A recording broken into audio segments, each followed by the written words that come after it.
Everyone welcome back to our channel in a brand new blog. आमी ओभि और आपनारा देखছেন আমার চ্যানেল অভিদিতি ক্রিয়েশন। তিলোত্তমা আমাদের প্রাণের শহর Kolkata, the city of joy. এই কলকাতাকে ঘিরে রয়েছে কত ইতিহাস। এর আনাচে কানাচে প্রত্যেকটা বাড়িতে গলিতে রয়েছে ইতিহাসের ছোঁয়া। আর কলকাতা বলতে আমরা কিন্তু কলকাতা প্রাণকেন্দ্র কলকাতার উত্তর কলকাতাকেই বুঝি। আর সেই উত্তর কলকাতার অন্যতম জায়গা হলো বাগবাজার। আর বাগবাজার বললেই যে নামটা সবার আগে আমাদের মনের মধ্যে চলে আসে সেটা হলো মায়ের বাড়ি।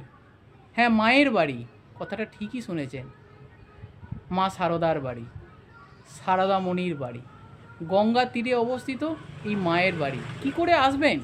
মা যেখানে তার জীবনের বেশ কয়েকটা বছর কাটিয়েছেন, ভক্তদের সাথে মিলিত হতেন, যেখানে আসতেন স্বয়ং রামকৃষ্ণদেব। তো কি করে আসবেন সেখানে?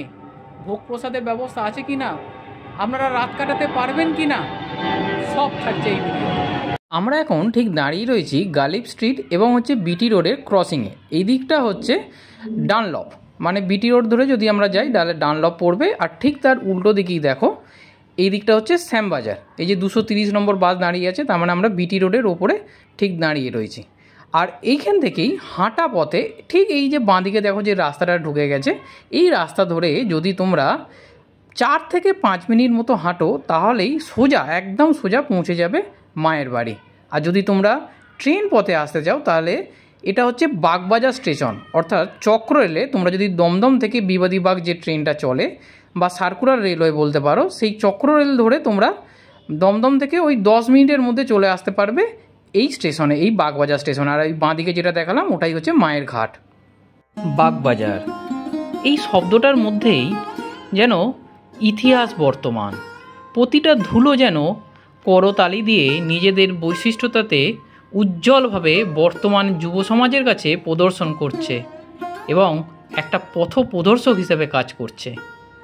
বহু গুণীজনের মতে গঙ্গার যেহেতু এই অংশে বাঁক নিয়েছিল সেই থেকে, এবং সেই বাঁকের নিকট একটি হাট বসত, তাই থেকে এই অঞ্চলের নাম হয়েছিল বাগবাজার। আর এই বাগবাজারে আজকের আমাদের গন্তব্য মায়ের বাড়ি। হ্যাঁ, মা সারদার বাড়ি। স্বামী বিবেকানন্দ অনেক দিন ধরেই চাইতেন কলকাতায় মায়ের নিজস্ব একটি বাড়ি হোক। যখন তিনি শিকাগো শহরে বক্তৃতা দিতে গেছিলেন তার আগে থেকেই তিনি বলতেন মায়ের কলকাতায় সেরকম থাকার জায়গা নেই। তাই তিনি মায়ের জন্য একটি জায়গা দেখতে বলেন এবং কলকাতায় বাড়ি করার জন্য নির্দেশও দিয়েছিলেন। এই সময় এই রামকৃষ্ণ মিশনের দায়িত্বে ছিলেন স্বামী শারদানন্দজি মহারাজ।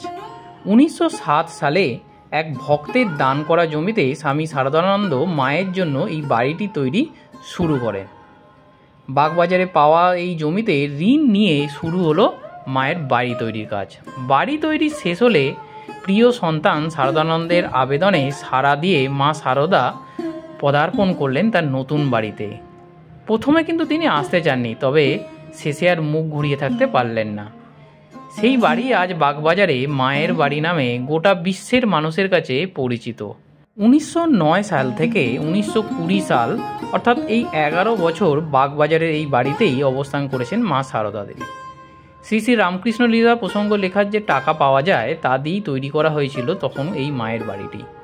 এই বাড়িতে বহু বিশিষ্ট মানুষ এসেছেন নানা সময়, যাদের মধ্যে অন্যতম ছিলেন ভগিনী নিবেদিতা, তেমনই ছিলেন গিরিশচন্দ্র ঘোষ, এসেছেন বিখ্যাত অভিনেত্রী তারা সুন্দরী দেবী, নন্দলাল বসুও এসেছেন বহুবার, সস্ত্রীক এসেছিলেন অরবিন্দু ঘোষ। এই সময় বহু বিপ্লবীও মায়ের সঙ্গে দেখা করতে আসতেন এই বাড়িতেই। এখন যেখানে মায়ের বাড়ি, সেই বাড়িতেই মা বসে বিপ্লবীর সাথে কথাও বলতেন। এই যে মাতৃ দর্শনের সময়টা একটু দেখে নিন, এপ্রিল থেকে সেপ্টেম্বর সকাল 6টা থেকে 11টা এবং বিকেল 4টে থেকে রাত্রির 8টা অবধি খোলা থাকে। আর এই হলো মায়ের বাড়ির গেট, ঠিক সামনেটা আমরা এখন দাঁড়িয়ে রয়েছি। তো আপনাদের ঠিক যেমনটা আগে বলছিলাম, প্রথম দিকে মা আসতেই চাইছিলেন না এই কলকাতার বাড়িতে, তবে কিছুদিন পর মা নিজেই খবর পাঠালেন যে তিনি আসবেন। তারপর তখনকার শরৎ মহারাজ গেলেন মাকে নিয়ে আসতে এবং মা আসলেনও। 1909 সালে 23শে মে মা আসেন বাগবাজারের এই বাড়িতে, আর এই দিনই পালন করা হয় মায়ের পদার্পণ দিবস উপলক্ষে। খুব জাঁকজমক করে কিন্তু মায়ের পদার্পণ দিবস প্রত্যেক বছর এখানে পালন করা হয়। আর কলকাতা হেরিটেজ তকমা পেয়েছে মায়ের এই বাড়ি। গোড়া থেকেই উত্তর পশ্চিমের একটি ঘর শ্রীরামকৃষ্ণের মন্দির করা হয়েছিল। ঘরটির পূর্ব দিকে শ্রীরামকৃষ্ণের একটি ছবিও রাখা ছিল, সেটিরই নিত্য পূজা হতো। সিস্টার নিবেদিতার ওই ছবির মাথায় সিল্কের চাদোয়া তৈরি করে দিয়েছিলেন। ওই ঘরের বাঁদিকের ঘরে মায়ের থাকার ব্যবস্থা হয়, তবে মা এসে কিছু পরিবর্তন করলেন, তিনি মন্দির ঘরেই থাকবেন ঠিক করলেন। মায়ের কাছে সবসময় শ্রীরামকৃষ্ণের একটি ছবি থাকতো, তিনি দক্ষিণেশ্বরে রোজ সেটির পুজো করতেন। এখানে এসেও মা সেই ছবি বেদিতে বসিয়ে রোজ পূজা করা শুরু করলেন। এখন সেই ছবি রূপোর সিংহাসনে রাখা রয়েছে। মায়ের সাঙ্গপাঙ্গরা দোতলায় আর তিনতলায় থাকতেন। এবারে তোমাদের ইনফরমেশান দিয়ে দিই, যদি তোমরা গাড়ি নিয়ে আসো, অনেকেই আছো যারা নিজেদের গাড়ি অ্যাভেল করবে, তাদের জন্য বলে দিই, তাদের হচ্ছে এরকম দেখো রাস্তার ওপরে হচ্ছে পার্কিংয়ের ব্যবস্থা আছে। এটা কিন্তু ফ্রি পার্কিং, এখানে 2 হুইলার 4 হুইলার তোমরা কিন্তু রাখতে পারো, রেখে মন্দিরের ভেতরে হতে প্রবেশ করতে পারো। তো গাড়ি নিয়ে আসলেও কিন্তু কোনো রকম অসুবিধে এখানে হবে না।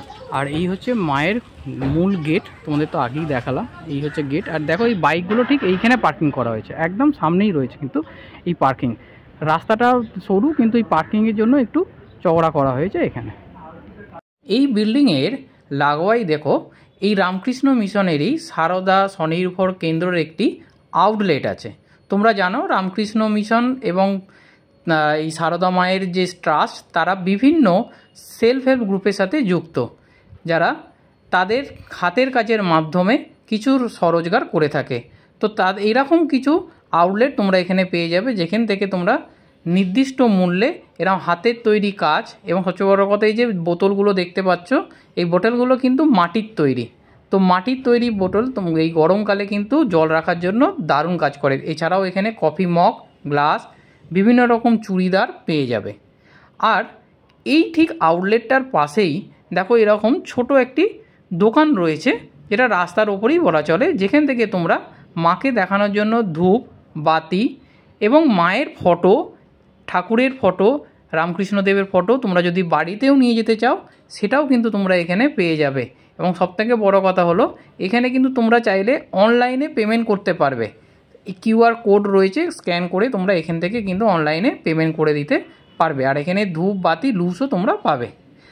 এবার তোমাদের দেখাই, দেখো মা কিন্তু খুব ফুল ভালোবাসতেন, আর ফুলের মধ্যে হচ্ছে পদ্ম এবং গোলাপ। তাই তোমরা যারা মায়ের বাড়িতে আসবে, মায়ের নির্দিষ্ট স্থান থাকবে, সেই স্থানে তোমরা কিন্তু এই ফুল মাকে অর্পণ করতে পারো। আর এখানে গোলাপ হচ্ছে 20 টাকা করে, এবং আমি পদ্ম নিয়েছিলাম যেটার দাম ছিল 10 টাকা করে। মায়ের যে বাড়ি, সেই মায়ের বাড়ির সাথে ওতপ্রোতভাবে জড়িত হচ্ছে এই উদ্বোধন বিল্ডিংটা। উদ্বোধন হচ্ছে এই রামকৃষ্ণ মঠের বার্ষিক একটি পত্রিকা, যেটা প্রত্যেক বছর এখান থেকে পাবলিশ হয়। এবং এছাড়াও যে কোনো বই রামকৃষ্ণ মঠ রিলেটেড তোমরা কিন্তু সব এই বিল্ডিংয়ে পেয়ে যাবে। আর এখানে বিক্রয় কেন্দ্র রয়েছে গ্রাউন্ড ফ্লোরে। টাইমিংটা হচ্ছে সকাল 9:30 থেকে বিকাল 3:30 অবধি। তোমরা এই বিল্ডিংয়ে এসে রামকৃষ্ণ মঠ রিলেটেড যে কোনো বই, সব বই কিন্তু তোমরা এই জায়গা থেকে কালেক্ট করতে পারো।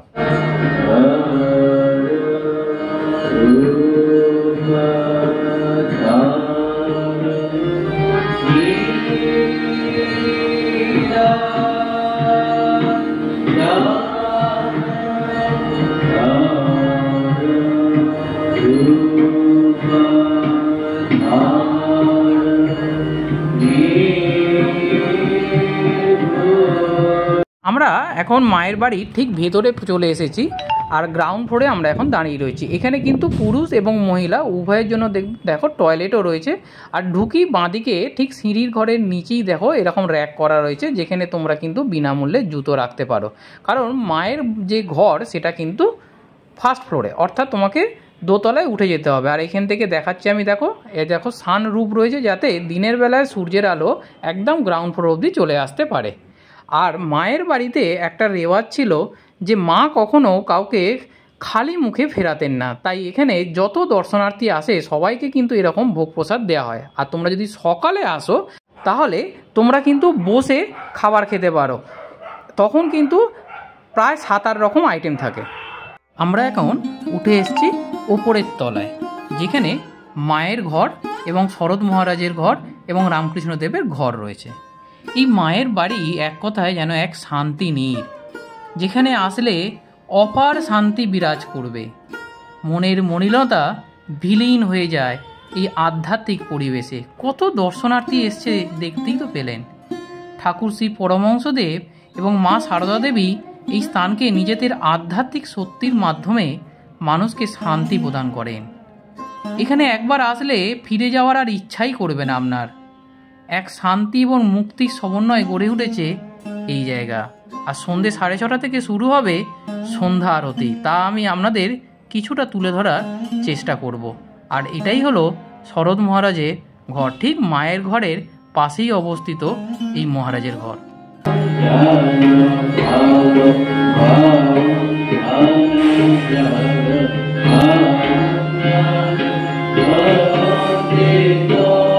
মায়ের বাড়ি দর্শন করলে অবশ্যই মায়ের ঘাটটা একবার দেখে আসবেন। মা কিন্তু নিত্য এই ঘাটেই স্নান করতে আসতেন। ঠিক মায়ের বাড়ির যে লেন তার উল্টো দিকেই দেখতে পাবেন এই মায়ের ঘাট।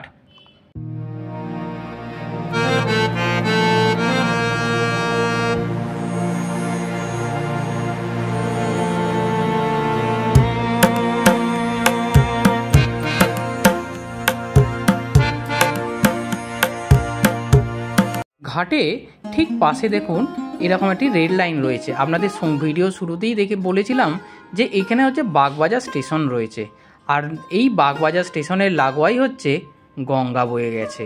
আর এই ঘাটেই মা রোজ নিত্য স্নান করতে আসতেন। কি সুন্দর লাগছে দেখুন তো।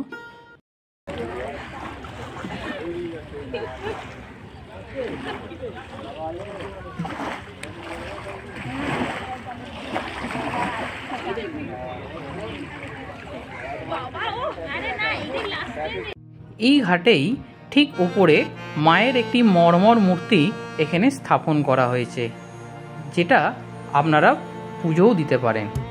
তো আজকের ভিডিওটা এখানেই শেষ করছি। অনেকটা বড় হয়ে গেল ঠিকই, খুব তাড়াতাড়ি নতুন একটা ভিডিও নিয়ে চলে আসছি আপনাদের কাছে। কেমন লাগলো আজকের ভিডিওটা? মায়ের বাড়ি দেখার পর এই গঙ্গার ঘাটে সূর্য ডোবাটা দেখবেন নাকি? খুব ভালো লাগবে, বিশ্বাস করুন। যাই হোক, টাটা, সবাই খুব ভালো থাকুন।